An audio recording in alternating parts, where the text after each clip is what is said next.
تو غریب نواز کی جو ذات ہے وہ اس لیے نہیں ہے کہ صرف انہوں نے غریبوں کی مدد کی ہے، بلکہ بڑی محنت کی ہے اور غریبوں کا دل خوش کیا ہے، اس لیے انہیں غریب نواز کہا جاتا ہے۔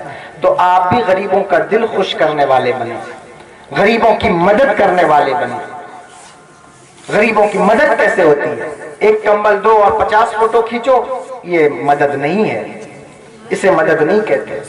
اصل میں مدد ہے کسی غریب کا دل خوش کرنا، یتیموں کا دل خوش کرنا، ان کی عزت کرنا۔ بڑے بڑے رئیس، سرمایہ دار، تاجر، سیٹ مدد تو کرتے ہیں لیکن عزت نہیں دیتے۔ قرآن کیا کہتا ہے؟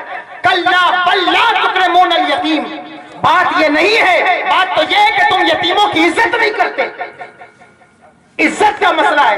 قرآن کہتا ہے نا فَأَمَّا الْيَتِيمَ فَلَا تَقْهَرْ وَأَمَّا السَّائِلَ فَلَا تَنْهَرْ۔ وقت نہیں ہے کہ اس کی تفسیر بیان کی جائے، لیکن بات اصل میں یہ ہے کہ غریبوں کی عزت کا مسئلہ، ان کے دل کو خوش کرنے کا مسئلہ، صرف مدد کا مسئلہ نہیں کہ ٹکڑے ڈال دیے، پیسہ پھینک دیا۔ دیکھو نا بڑے بڑے لوگ ہوتے ہیں، اللہ چند پیسے دے دے تو کیسی اکڑ آتی ہے، کیسی اکڑ طبیعت میں پیدا ہو جاتی ہے۔ صاحب اللہ نے مجھے اتنا دیا ہے، میرے کرتے کی کریز تو کبھی ٹوٹتی نہیں، تو اس مولوی کی حیثیت کیا میرے سامنے؟ یہ مسجد کے امام کی کیا حیثیت ہے؟ یہ مدرسے کے طالب علم کی کیا حیثیت ہے؟ بڑے بڑے لوگ ہوتے ہیں، میری بات کو سن لیں۔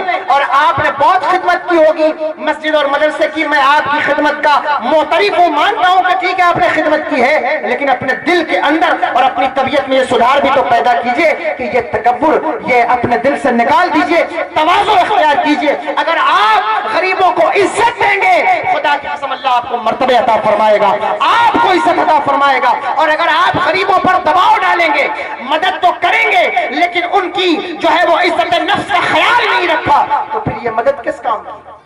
کس کام کی یہ مدد؟ دیکھو وقت ہے، بات کروں، ایک بات سن لیجئے کیونکہ آیت کسی تعلق سے پڑھی ہے، ایک بات سنیے کہ دل خوش کرنا کسے کہتے ہیں۔ میرے آقا حضور غریب نواز رحمۃ اللہ تعالی علیہ کی بارگاہ میں ایک کسان آیا، کسان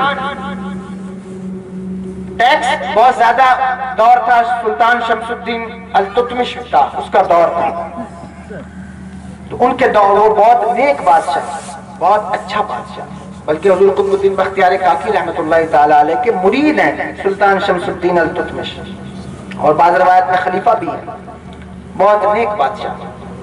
یہ ہمارے بادشاہوں کی تاریخ ہے۔ آج بھی کسانوں کا مسئلہ چل رہا ہے، یہاں میں کوئی یہ سیاسی اسٹیج نہیں ہے کہ میں کوئی بات کروں، اور مجھے صاحب خانہ کی عزت کا خیال ہے، میں کوئی بات نہیں کروں گا، لیکن اتنی بات میں ضرور کہوں گا کہ مسلم بادشاہوں کو کوسنے سے پہلے ان کی تاریخ بھی کبھی پڑھ لیا کرو۔ بیان ریکارڈ ہوتا ہے، سبھی سنتے ہیں، تو یہ کہتا ہوں کہ ان کو کوسنے خوب جی بھر کے کوسو، لیکن ان کی تاریخ بھی کبھی پڑھ لو، پڑھو، دیکھو کہ حکومت کی کیسے جاتی ہے، حکومت کا طریقہ کیا ہوتا ہے۔ تم ہمیں بتاتے ہو کہ حکومت کیا ہے، آؤ ہم سے سنو کہ حکومت کسے کہتے ہیں۔ ہم تمہیں حکومت سکھانے بیٹھے ہیں تو تمہاری آنکھیں پھٹی کی پھٹی رہ جائے۔ کیا تمہیں دلی کی جامع مسجد یاد نہیں؟ کیا دلی کی جامع مسجد پر اورنگزیب کا جمعے کے دن باہر بیٹھنا یاد نہیں؟ کیا غیاث الدین بلبند کی عام اور یہ جو محلوں کے اندر آج بھی ہمارے قلعے اس بات کے گواہ ہیں، جہاں دیوان عام، دیوان خاص، یہ کیا ہے؟ یہ لوگوں، جنتا کی، پبلک کی ریکوائرمنٹ اور ان کی فریاد سننے کے دیوان، جہاں یہ باتیں سنی جاتی ہیں۔ آج کون ہے تمہاری بات سننے والا؟ کسان چلا رہے ہیں، کبھی کوئی چلا رہا ہے، کوئی سننے والی موجود نہیں جو آ کے سن تو لے۔ یعنی اتنی بھی تو خبر ہونی چاہیے کہ کم سے کم سن تو لے کہ بات ہے کیا۔ تو بادشاہوں کو کوسو، خوب جی بھر کے کوسو، تمہارا دور ہے، لیکن ان کی تاریخ ضرور پڑھ لیا کرو۔ جو کوستے ہیں ان کو چاہیے کہ ان بادشاہوں کی تاریخ میں، اچھے بادشاہوں کی بات کر رہا ہوں جو مسلمانوں میں اچھے بادشاہ ہوئے ہیں، اگر تمہیں بادشاہوں کا نام نہیں معلوم تو میں تمہیں بتاتا ہوں کہ مسلمانوں کے بادشاہوں کے نام تم نے چند نام یاد کر لیے اور انہی بادشاہوں کے نام پر مسلمانوں کو بدنام کرتے ہو۔ سنو سنو، ہمارے بادشاہ کا نام کیا ہے؟ مصطفیٰ جان رحمت کے غلاموں کے نام سنو۔ کسی کا نام ابو بکر صدیق ہے، کسی کا نام عمر ابن خطاب ہے، کسی کا نام عثمان غنی ہے، کسی کا نام مولا علی ہے، کسی کا نام امام حسن ہے، کسی کا نام امام حسین ہے۔ آؤ ہمارے بادشاہوں کے کارنامے کیا ہیں، کبھی ان کی تاریخ بھی پڑھ لیا کرو، اور پھر ماضی قریب کی بات شروع کروں تو بہت لمبا وقت مجھے لگے گا۔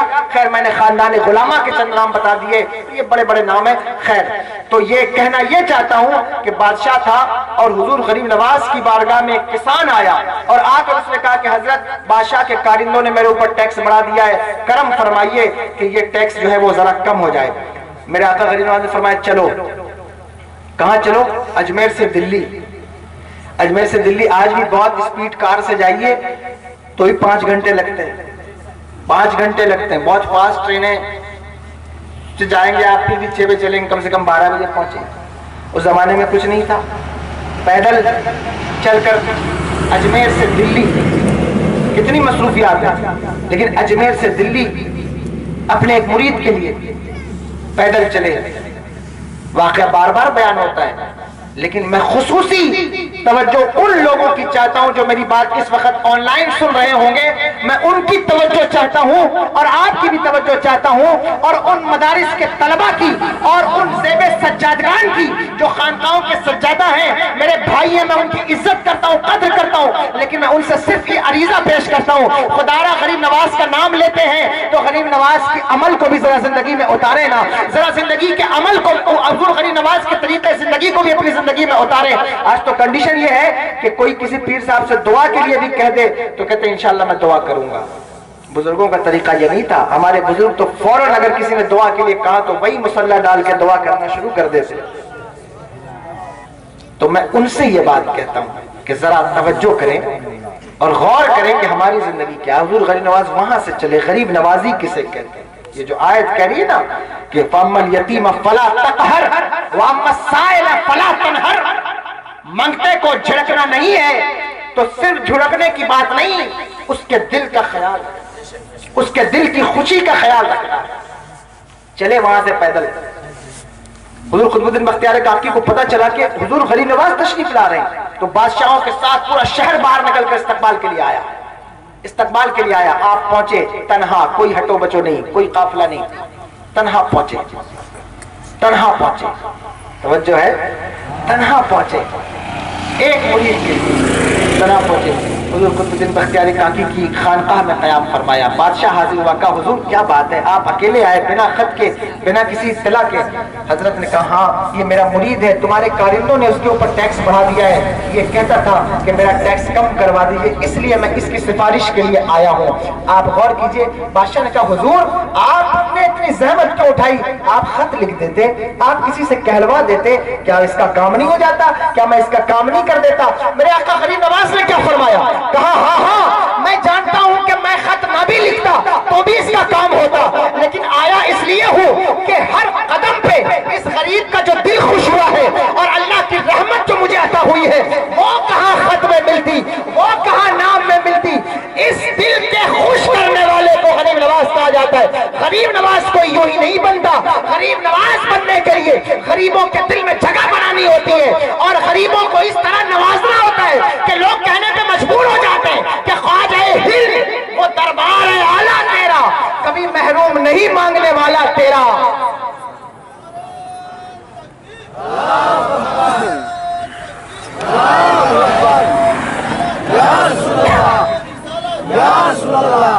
تو یہ غریب نوازی ہے، آپ اس کو سمجھیے کہ کس طرح۔